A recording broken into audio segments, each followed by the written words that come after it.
نحمد اللہ العظیم ونصلی ونسلم علی الرسول الکریم اما بعد فاعوذ باللہ من الشیطان الرجیم بسم اللہ الرحمن الرحیم لا تقم فیہ ابدا لمسجد اسس علی التقوی من اول یوم احق ان تقوم فیہ صدق اللہ العظیم۔ معزز سامعین کرام، اللہ کے فضل سے آج کی آیتوں میں سے ایک آیت میں اللہ تبارک و تعالی دو مسجدوں کا تذکرہ فرما رہے ہیں۔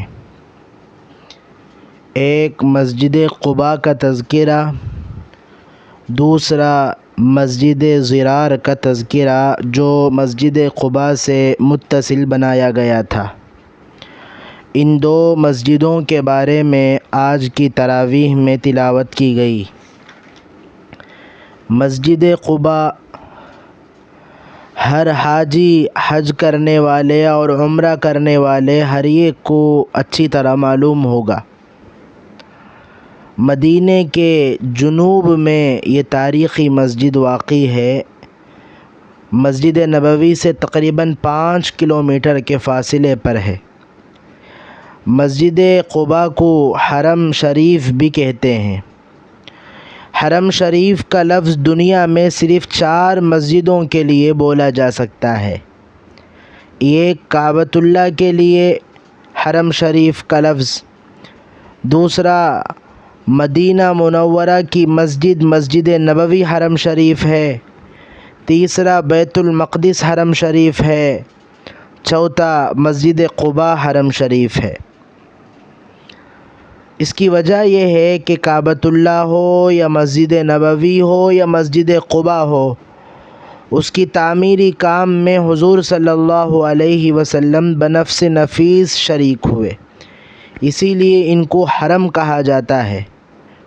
حضور صلی اللہ علیہ وسلم کے زمانے میں تاریخ اسلام کی سب سے پہلی مسجد جس میں سارے مسلمان اکٹھے ہو کر نماز ادا فرمائے وہ مسجد قباء ہے۔ مکے کی 13 سالہ زندگی میں اس طرح ایک مسجد جس میں سارے لوگ اکٹھے ہو کر نماز ادا کر سکے ویسی ایک صورتحال مکے میں نہیں تھی۔ مکے سے نکل کر ہجرت کر کے مدینہ میں داخل ہونے کے بعد مسجد نبوی کا قیام عمل میں آیا، لیکن مسجد نبوی کی تعمیر سے قبل مدینہ کے باہر بارڈر میں ایک مسجد بنائی گئی، وہی مسجد قباء ہے۔ اس اعتبار سے عالم اسلام کی سب سے پہلی مسجد مسجد قباء کہلائی جائے گی۔ اصل میں اس جگہ ایک کنواں تھا جس کا نام قباء تھا، وہاں مسجد بنانے کی وجہ سے اس کنویں کا نام ہی اس مسجد کو بھی رکھ دیا گیا، اور اس سے متصل ایک چھوٹا سا گاؤں تھا، اس کا نام بھی قباء ہی رکھ دیا گیا۔ اس اعتبار سے قباء نامی گاؤں میں قباء کنویں کے قریب مسجد قباء کی تعمیر کی گئی۔ وہاں بسنے والے جو قوم تھی اس قوم کا نام بنو عمرو بن عوف تھا۔ اس مسجد کا تذکرہ کرتے ہوئے اللہ تعالیٰ ارشاد فرماتے ہیں لمسجد اسس علی التقوی، تقوی کے بنیاد پر بنائی گئی مسجد، یعنی وہ مسجد تقوی ہے۔ مسجد قباء کا دوسرا نام مسجد تقوی ہے۔ اللہ کے نبی صلی اللہ علیہ وسلم سے پہلے بہت سارے لوگ ہجرت کیے۔ ہجرت کر کے جانے والے سب کوئی مدینہ میں داخل نہیں ہوتے تھے، اس ارادے سے کہ حضور صلی اللہ علیہ وسلم کے آنے کے بعد ہم مدینہ میں جائیں گے، جب تک کہیں باہر قیام کرتے تھے، یہ فیصلہ کر کے باہر ہی کہیں ٹھہرتے تھے۔ اس وقت ہجرت کرنے والوں میں عمر رضی اللہ عنہ بھی تھے، سالم رضی اللہ عنہ بھی تھے، ابو سلمہ رضی اللہ عنہ بھی تھے۔ تھوڑے تھوڑے کر کے حضور صلی اللہ علیہ وسلم ہجرت کرتے وقت تقریباً 70 یا 80 لوگ وہاں جمع ہو گئے تھے۔ سارے لوگ قباء میں ویٹنگ کر رہے تھے، کیوں؟ رسول اللہ صلی اللہ علیہ وسلم آنے کے بعد ہم مدینہ جائیں گے۔ آپ جانتے ہوں گے حضور صلی اللہ علیہ وسلم 3 لوگوں کے ہمراہ آئے۔ ایک اللہ کے رسول صلی اللہ علیہ وسلم، دوسرا حضرت ابو بکر رضی اللہ عنہ، تیسرا ابو بکر رضی اللہ عنہ کے غلام عامر بن فہیرہ۔ ان تینوں کو راستہ بتانے کے لیے ایک کافر جن کا نام عبداللہ ابن اریقط تھا، اللہ کے نبی صلی اللہ علیہ وسلم مسجد قباء پہنچ گئے۔ آنے کے بعد فیصلہ کیے کہ آپ سب لوگ یہاں جمع ہیں، ہم یہاں ایک مسجد تعمیر کریں گے۔ فیصلہ کر کے 3 دن میں ایک مسجد تعمیر ہوئی۔ کوئی طویل پراسس نہیں تھا، ہماری طرح 6 مہینے 1 سال سب نہیں، کوئی بڑا تعمیری کام سب نہیں۔ حضور صلی اللہ علیہ وسلم پیر کے شام کو قباء پہنچتے ہیں، 3 دن منگل بدھ جمعرات وہاں قیام کرتے ہیں، جمعے کے صبح میں وہاں سے روانہ ہو جاتے ہیں۔ اس 3 دن میں مسجد تعمیر ہو گئی۔ حضور صلی اللہ علیہ وسلم پتھر اٹھانے کا کام بھی کیے، سیمنٹ لگانے کا کام بھی کیے۔ حضور صلی اللہ علیہ وسلم اپنے ہاتھوں سے اس مسجد کی تعمیر کرنے کی وجہ سے اسے حرم شریف کہتے ہیں۔ وہاں نماز پڑھنے کی بڑی فضیلت ہے۔ بڑے بڑے کبار صحابہ ابو بکر رضی اللہ عنہ، عمر رضی اللہ عنہ وغیرہ پتھر اٹھا کر اس مسجد کو تعمیر کیے۔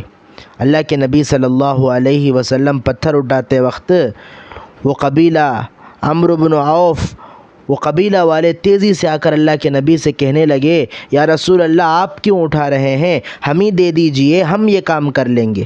اس وقت حضور صلی اللہ علیہ وسلم فرمانے لگے، خذ حجرا غیر ھذا، تم دوسرا پتھر اٹھا لو، مجھ سے یہ پتھر مت لو، میں یہ پتھر اٹھا کر رکھتا ہوں۔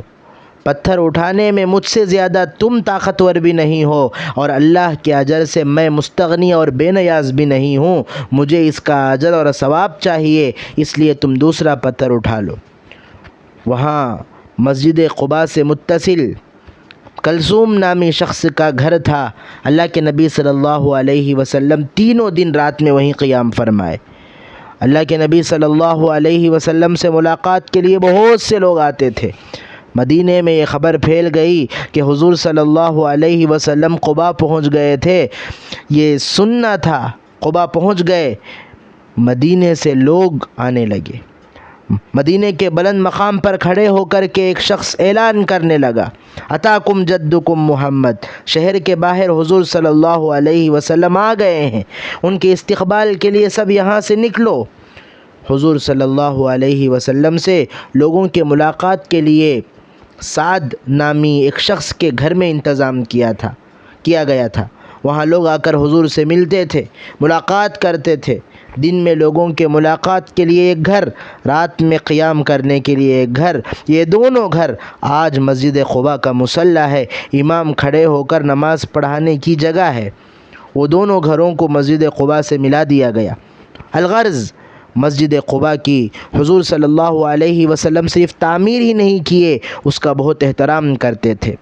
وفات تک مدینے کے 10 سالہ زندگی میں ہفتے کے دن برابر مسجد قباء چلے جاتے تھے۔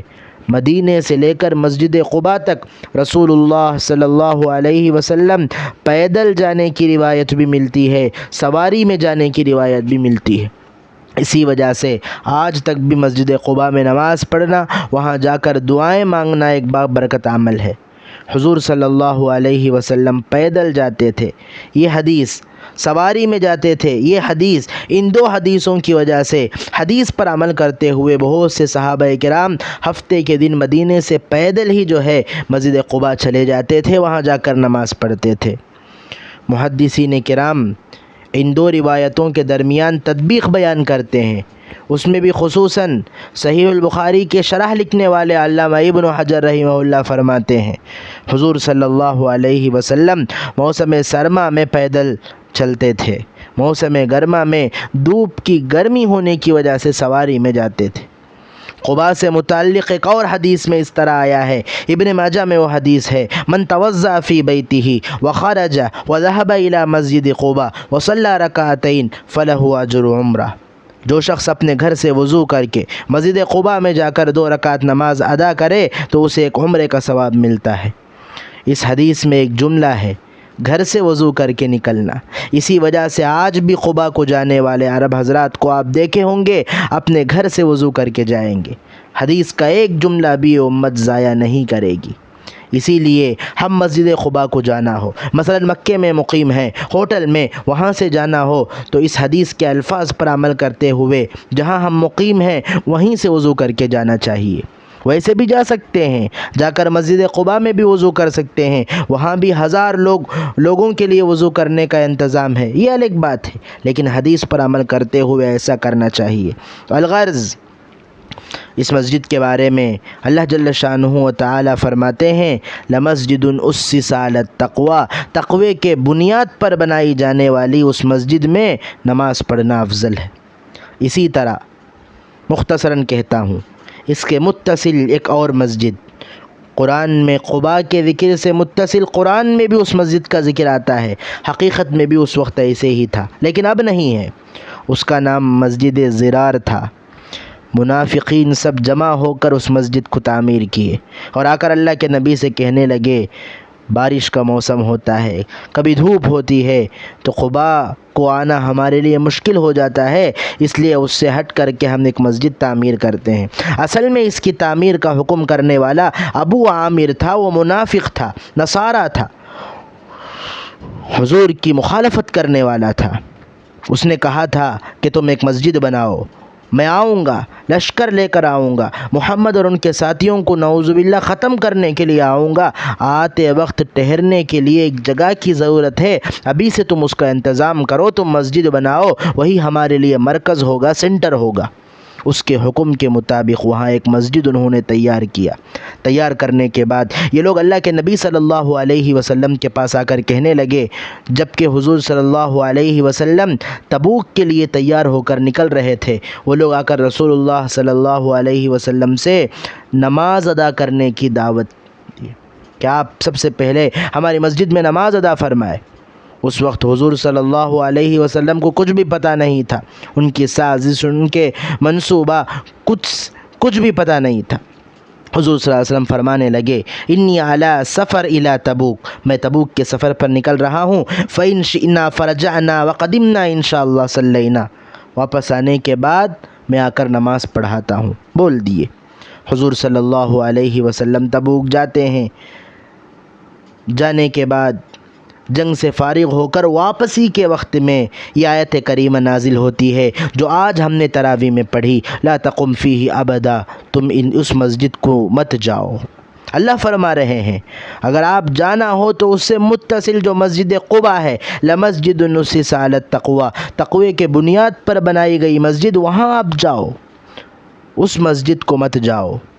اس کے بعد اس مسجد کو بنانے کا مقصد بھی اللہ بیان فرما رہے ہیں، والذین اتخذوا مسجدا ضرارا، تکلیف میں ڈالنے والی مسجد، وکفر کی حالت میں بنائی گئی مسجد، وتفریقا بین المؤمنین، مسلمانوں کے درمیان جدائیگی پیدا کرنے والی مسجد۔ عام طور پر مسجدیں مسلمانوں کو جمع کرنے کے لیے بنایا جاتا ہے، لیکن وہ مسجد مسلمانوں کے درمیان تفریق ڈالنے کے لیے بنائی گئی ہے۔ وَإِرْصَادًا لِمَنْ حَارَبَ اللَّهَ وَرَسُولَهُ، اللہ اور اس کے رسول سے جنگ کرنے والے، جنگ کا ارادہ رکھنے والے ایک دشمن کے لیے بنائی گئی مسجد۔ اس مسجد کے 4 مقاصد کو بھی اللہ بیان فرما دیے، بیان کر کے فرماتے ہیں لا تقم فیہ ابدا، تم ہرگز وہاں نہیں جانا چاہیے۔ آیت نازل ہوتے ہی حضور صلی اللہ علیہ وسلم صحابہ کرام کو بلا کر اس مسجد کو منہدم کرنے کا حکم دیتے ہیں۔ صحابہ کرام وہاں گئے، اسے گرا کر منہدم کر دیے، آخر میں اس کے جو ذرات تھے، پرزے تھے، اسے آگ میں جلا کر کے راکھ کر دیا گیا۔ اس کے بعد وہ کوڑا دان سے، کچرا ڈالنے کی جگہ سے تبدیل ہو گیا۔ طویل زمانے تک حضور صلی اللہ علیہ وسلم کے زمانے میں بھی وہ جگہ نجاست، ناپاکی پھینکی جانے والی ایک جگہ تھی۔ الغرض 2 مسجدوں کے بارے میں اللہ تذکرہ فرماتے ہیں، ایک مسجد ضرار، دوسرا مسجد تقوی یعنی مسجد قباء۔ حضور صلی اللہ علیہ وسلم اپنی پوری زندگی میں جہاں جہاں نماز ادا فرمائے ہیں وہ تمام جگہیں اس امت کے لیے قابل احترام ہیں، قابل عزت ہیں۔ اس اعتبار سے مسجد قباء بھی قابل احترام ہے۔ اللہ تعالیٰ سے دعا ہے کہ اللہ تعالیٰ ہم تمام کو حج و عمرہ کی توفیق نصیب فرمائے، مسجد قباء میں نماز ادا کرنے کی اللہ ہم تمام کو توفیق دے، آمین۔ السلام علیکم ورحمۃ اللہ وبرکاتہ۔